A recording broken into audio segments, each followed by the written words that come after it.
आज का next question है हमारा 121। तो 121 नंबर क्वेश्चन पढ़कर इसका सॉल्यूशन लगाते हैं। The price of an article is decreased bye 10%।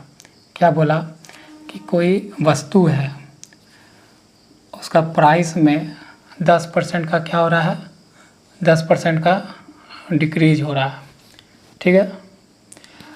To restore its farmer मतलब पहले वाला, to restore it former value. अगर हमको ओल्ड प्राइस ही हमको चाहिए तो बोल रहा है कि जो न्यू प्राइस आया है घटने के बाद, देखिए ओल्ड प्राइस कुछ रहा होगा, उसमें बोल रहा है कि 10% का कमी आया। तो बोल रहा है कि जो न्यू प्राइस आया है, हमको न्यू प्राइस से हमको ओल्ड प्राइस में ही जाना है, तो कितना इंक्रीज करना होगा। तो बेसिक पहले समझा देता हूँ। तो देखिए बेसिक्स आप बनाओगे तो बोल रहा है, तो यहाँ मैं लिख देता हूँ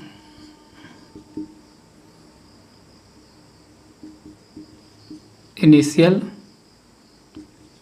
प्राइस, और यहाँ पर क्या है न्यू प्राइस। ठीक है। तो हम मान लेते हैं कि इनिशियल प्राइस हमारा कितना है, 100 रुपया है, और उसमें कितना डिक्रीज बाय 10%। ठीक है। उसमें मान लेते हैं हम डिक्रीज कर रहे हैं कितना, 10% का। तो 10% डिक्रीज करेंगे तो 100 माइनस 10 ये हो जाएगा, घट के हमारा बनेगा क्या 90 बन सकता है। और अब बोल रहा है कि नहीं, ये तो न्यू प्राइस आ गया 90। ठीक है, न्यू प्राइस आ गया 90। तो बोल रहा है कि नहीं, हमको इसे किस पे लौटना है, 100 पे लौटना है। इससे हमको किस पे लौटना है, 90 से, मतलब न्यू प्राइस से हमको लौटना है किससे, 100 पे। तो कितना % का बढ़ोतरी करना होगा, तो 10 का बढ़ोतरी करना होगा। अगर वैल्यू में देखिएगा तो 90 रुपया हो गया, तो उसमें 10 रुपये बढ़ाएंगे तो आ जाएंगे ना 10। तो कितना 10 बढ़ रहा है किस पे, 90 पे। और इसका हमको क्या चाहिए, परसेंट वैल्यू चाहिए ना, परसेंट वैल्यू। तो परसेंट वैल्यू निकालने के लिए क्या 100 से गुना और परसेंटेज का साइन लगाते हैं। तो 1 0 से 1 0 खत्म, 100/9%। इसका मान क्या होता है 1/9, मतलब 11 1/9%। इतना आपको क्या करना होगा, इंक्रीज करना होगा। इतना to restore it former value the new price must be increase. तो 1 से 1/9% आपको क्या करना होगा, इंक्रीज करना होगा किस पे, न्यू प्राइस पे। तो आपका ओल्ड प्राइस की ओर बढ़ जाओगे। ठीक है, मतलब इतना इंक्रीज करेंगे ना पुराने वैल्यू पे, नए वैल्यू पे, तो हमारा पुराना वैल्यू 100 रुपया मिल जाएगा। ठीक है, ये समझ में आया। ये आपका थोड़ा बेसिक हो गया। अगर इसको शॉर्ट करना है तो शॉर्ट भी कर लेते हैं। शॉर्ट करने का कुछ नहीं है, मतलब कोई रूल, बस यही आपको क्या है, फ्रैक्शन, परसेंटेज वैल्यू को फ्रैक्शन में तोड़ना होगा। तो देखिए यहाँ पर कितना है 10%। 10% का मान क्या होता है, फ्रैक्शन में 1/10 होता है ना, 1/10 होता है। तो ये जो 10 है ये आपका क्या है, ये आपका इनिशियल प्राइस है, क्या है, और ये जो है ये 10% का मान है, 10% का मान ये है। ठीक है। तो देखिए इनिशियल प्राइस हमारा मान लीजिए 10 है। अब उसमें क्या बोल रहा है, कमी आ रहा है, उसमें क्या हो रहा है, डिक्रीज आ रहा है कितना का, 10% का। तो 10% का मान क्या था 1, तो घट रहा है, तो यहाँ पर कितना हो जा रहा है, अब नया प्राइस हमारा क्या हो रहा है 9 हो गया। अब बोल रहा है कि न्यू प्राइस से हमको किस पे लौटना है वापस, इनिशियल, मतलब इधर से किस पे लौटना है, इस तरफ लिखा ना, to restore its former value. हमको फिर से किस पे जाना है, पहले वाले वैल्यू पे जाना है। तो बोल रहा है कि the new price must be increase. तो न्यू प्राइस में कितना का इंक्रीज करना होगा, परसेंटेज में पूछा है, रियल वैल्यू में नहीं। तो यहाँ रियल वैल्यू में कितना इंक्रीज कर रहे हैं, 1 का कर रहे हैं ना। अगर 9 में 1 जोड़ देंगे तो हमारा 10 मिल जाएगा। तो कितना का इंक्रीज कर रहे हैं, 1 का किस पे कर रहे हैं, न्यू प्राइस में। और हमको चाहिए क्या, परसेंट वैल्यू चाहिए, तो 100 से गुना और परसेंटेज का साइन। तो इसी का मान होता है 1/9%। ये आपको इतना इंक्रीज करना होगा, ठीक है। तो यहाँ से आपका ये आंसर हो गया। तो ऑप्शन मैच कर लो, ऑप्शन डी आपका उत्तर हो गया, ठीक है।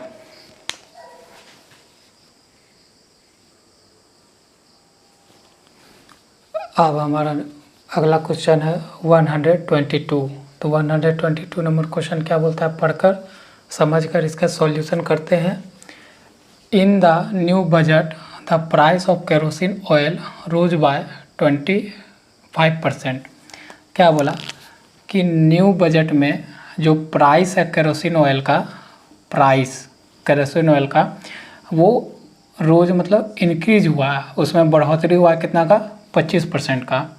तो कहने का मतलब है कि 25% का मतलब क्या होता है, 1/4 होता है ना 1/4। तो ये मतलब है आपका ओल्ड प्राइस और ये है 25% का वैल्यू।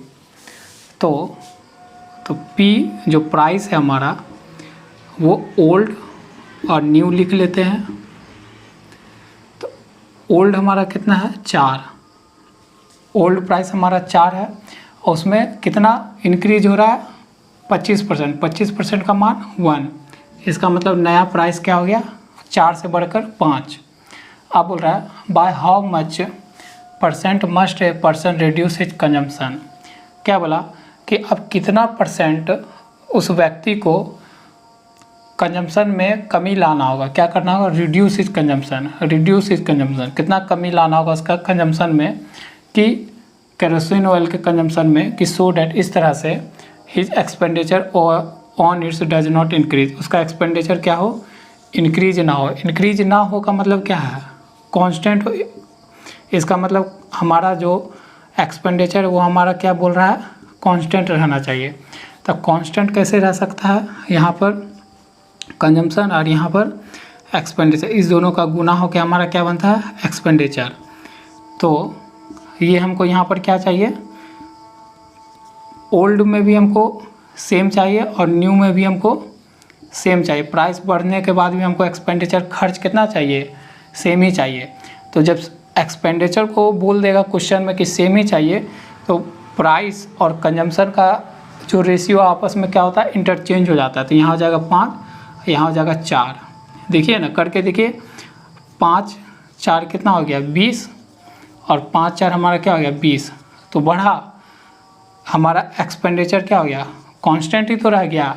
ओल्ड प्राइस में भी हमारा कांस्टेंट 20, अब बढ़ने के बाद 25% बढ़ने के बाद प्राइस में हमारा क्या हो गया, कांस्टेंट हो गया। तो कांस्टेंट जैसे ही बोले तो समझ जाइएगा कि प्राइस और कंजम्पशन का रेशियो आपस में इंटरचेंज बस हो जाएगा, बदल जाएगा, ठीक है, हो गया। तो हमको किस पे जोड़ देना है, हमको कंजम्पशन पे बात करना है कि कंजम्पशन को कितना % घटाए कि हमारा जो एक्सपेंडिचर नहीं बढ़े। तो देख लेते, कंजम्पशन का ले लेते हैं ओल्ड और न्यू।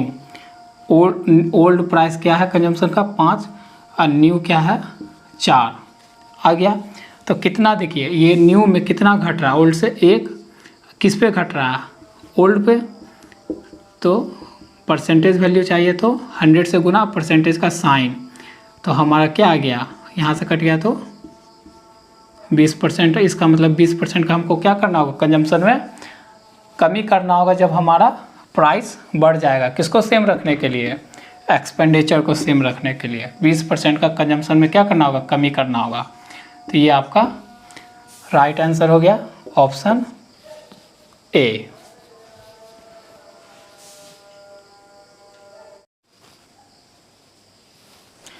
अब हमारा नेक्स्ट क्वेश्चन है 123, मतलब 123, 123 नंबर क्वेश्चन पढ़कर इसका सॉल्यूशन करते हैं समझकर।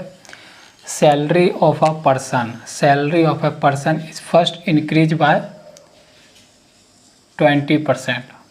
कोई व्यक्ति है, उसका सैलरी में पहले क्या किया जाता है, 20% का बढ़ोतरी किया जा रहा है।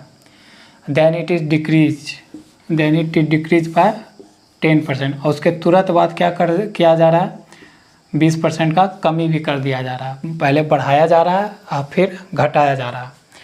Then the percentage change in salary, तो इस तरह करने से उसका सैलरी में क्या परिवर्तन हो रहा है परसेंटेज में आपको बताना है परिवर्तन। तो कर लेते हैं। 20% का मान कितना होता है, फ्रैक्शन वैल्यू देखा जाए तो 1/5 होता है। तो 1/5 होता है, तो ये आपका क्या होगा, ये आपका इसका मतलब क्या होगा, ओल्ड सैलरी होगा। और ये आपका क्या है, 25% का इंक्रीजमेंट डिक्रीजमेंट का वैल्यू हमारा यहाँ पर 1 है। 20% का मान यहाँ पर क्या है, फ्रैक्शन वैल्यू में 1 है। तो पहले तो सैलरी उसका क्या किया जा रहा है, बढ़ाया जा रहा है। तो यहाँ लिखते हैं ओल्ड और यहाँ न्यू। तो पहले सैलरी जो है, पहले केस में देखते हैं कि सैलरी क्या किया जा रहा है, बढ़ाया जा रहा है। तो ओल्ड सैलरी कितना हो गया 5, अब बढ़ा के कितना कर दिया है, 1 बढ़ेगा ना, 20% का मान 1 है तो इंक्रीज हो रहा है तो 6। और दूसरे केस में क्या कर दे रहा है कि 20% का वही मान हो जाएगा 1/5। तो अब बोल रहा है दूसरे केस में क्या बोल रहा है कि 20% का मान कितना 1/5। तो पहले अब क्या कर रहा है कि then it is decrease by 20%। अब क्या कर रहा है, 20% का डिक्रीज कर रहा है। तो ये आपका ओरिजिनल वैल्यू हो जाएगा। तो यहाँ पर फिर से 5 और डिक्रीज कितना कर रहा है 20% का मान 1, तो डिक्रीज होकर कितना हो जाएगा 4 हो गया। तो दोनों केस आ गया। तो ये इधर बना ओल्ड सैलरी, इधर बना न्यू सैलरी। तो ये बना 25 और ये बन गया 24 बन गया। तो देखिए ये हो गया फाइनल उसका सैलरी स्लिप आ गया। तो आप देखिए फाइनल जो सैलरी स्लिप आया है तो ओल्ड में बनता है 25, ऐसे करने से न्यू में बन रहा है 24। तो बोलिए कि 25 से 24 हो जा रहा है तो कितना घट रहा है, 1 घट रहा है न्यू सैलरी में। ओल्ड सैलरी में 25 बन रहा है, न्यू सैलरी में 2, एक बार बढ़ाने के बाद एक बार घटाने के बाद कितना बन रहा है 24 बन रहा है। तो कितना का कमी आ रहा है 1 का, किस में से देखेंगे 25 में से। तो और परसेंटेज में वैल्यू पूछा है तो 100 से गुना और परसेंटेज का साइन। तो ये 100 कट गया 4 बार में, तो 4% का क्या आया है, 4% का डिक्रीज आया। क्योंकि 25 से क्या हो जा रहा है मेरा सैलरी, एक बार बढ़ाने के बाद एक बार घटाने के बाद हमारा सैलरी क्या हो जा रहा है 4% इस तरह से घट जा रहा है। तो हमारा ऑप्शन क्या हो जाएगा, ऑप्शन राइट हो जाएगा ए। ठीक है, समझ में आ रहा है। एक तो ये होता है, एक इसका डायरेक्ट फार्मूला भी होता है। डायरेक्ट फार्मूला देखना चाहते हैं देख लीजिए। डायरेक्ट फार्मूला क्या होता है, डायरेक्ट फार्मूला होता है आपका डायरेक्ट फार्मूला होता है कुछ भी मान लीजिए ना कि x² बाय 100 और -%, ये होता है। ठीक है, डायरेक्ट फार्मूला आपका क्या होता है, ये होता है। तो 20% तो बढ़ रहा है या घट रहा है तो 20% ले लिए और माइनस का साइन और डिवाइडेड बाय 100 और परसेंटेज का साइन। तो क्या बनेगा 400 और नीचे 100 से डिवाइड और माइनस चल रहा है। तो यहाँ से 100 से 100 खत्म, तो -4%। तो माइनस क्या दिखा रहा है यहाँ पर, डिक्रीज दिखा रहा है। ठीक है, तो एक डायरेक्ट फार्मूला होता है जब बोले कि कोई चीज़ बढ़े और तुरंत उतना ही चीज़ से, लेकिन वैल्यू क्या होना चाहिए सेम से, सेम परसेंटेज बढ़े और सेम परसेंटेज घटे, तो आप डायरेक्ट फार्मूला लगा सकते हो ये वाला। ठीक है, ठीक है, तो उससे भी देखिए आंसर आ गया और इससे भी आ गया। तो